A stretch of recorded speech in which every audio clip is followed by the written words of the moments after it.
Hi, I'm Donald Dallas. I write books on the history of gun makers.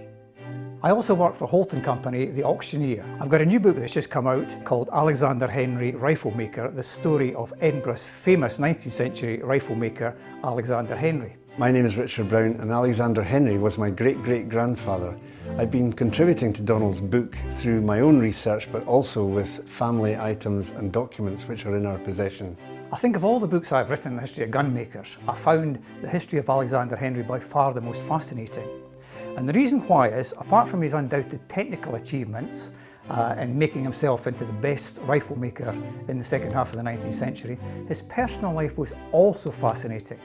It was tinged with intense tragedy, business failures, and also his two sons, who were destined to take over the business, did not live up to their father's expectations. Well, in the year 1870, the Prince of Wales was on a private visit to Edinburgh. And on that private visit to Edinburgh, he requested to meet only one person only, and that person was Alexander Henry, because he so admired Henry rifles. The second person that really admired Henry rifles was Queen Victoria herself. And when she decided in Christmas, as a Christmas present in 1875, to give a rifle to her personal servant, the famous John Brown, the Balmoral gamekeeper, it was to Alexander Henry that she gave the commission to. So Alexander Henry built this double rifle for John Brown as a Christmas present. And there's an interesting letter that the Henry family still have to this day, which Alexander Henry writes to John Brown about the rifle.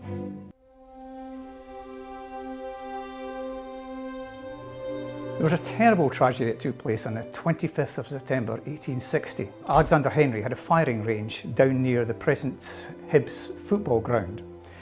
And in the morning, he was test firing one of his rifles, and his 12-year-old son, James Henry, was helping him.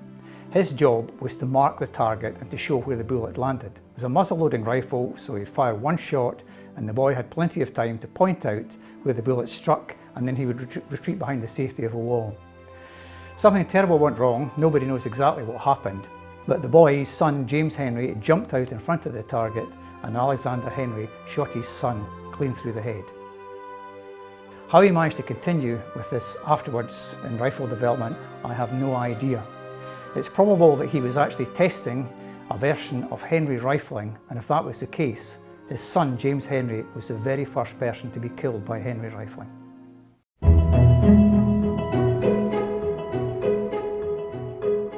Henry moved to South St Andrew Street in 1852 at various addresses, 8, 10, 12 and 14 at South St Andrew Street. He was in business there for this very short length of time, 42 years, but in that time, over 7,000 top quality firearms left these premises. The guns were all built in the premises. There were probably around 30 gun makers that were actually employed in the building here.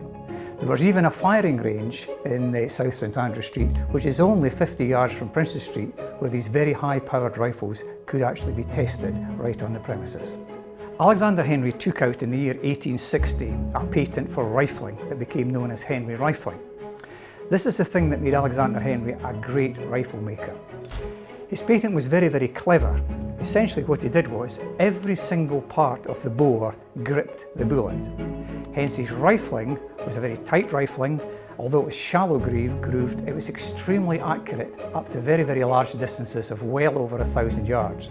His timing was perfect for the 1860 rifling patent, because this was the era when the volunteer movement just took off in Great Britain. This big citizen body of civilians armed with rifles engaged in rifle practice. A lot of these soldier citizens bought Henry rifles, and there were competitions all over Great Britain amongst the volunteers.